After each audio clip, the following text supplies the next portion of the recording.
ड्रग्सच्या विळख्यात महाराष्ट्र सापडला आहे, त्यावर कुठली ठोस अशी उपाययोजना नाही. येतो कुठून ड्रग्स एवढ्या मोठ्या प्रमाणात आणि याचे लिंक कुठपर्यंत आहे, मुख्य आरोपी यामध्ये जे आहेत ते का पकडले जात नाही आणि पूर्ण पिढी उद्ध्वस्त होत आहे. युवा पिढी विदर्भामध्ये फार मोठा विळखा या ड्रग्स आणि अंमली पदार्थांचा विदर्भाला आलेला आहे.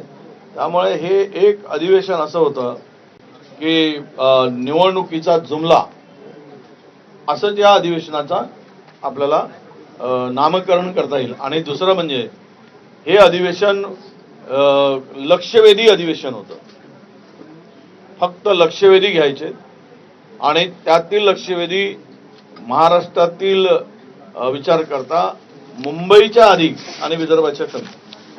अधिकाधिक प्रश्नावर मुंबईचेच लक्षवेधी होत्या आणि त्याला अमर्याद सारा वेळ या लक्षवेधीवर गेला.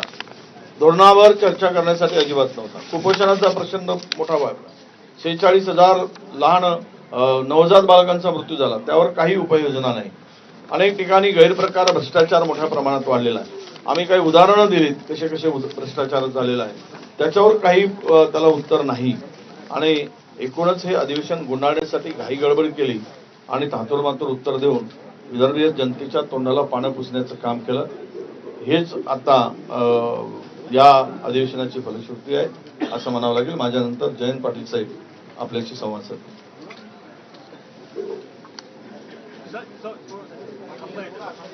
तुम्ही इकडे या, तुम्ही मी बाजूला एका कॅमेऱ्याचा प्रश्न. आता बरोबर आहे का? अगोदरच बोलला.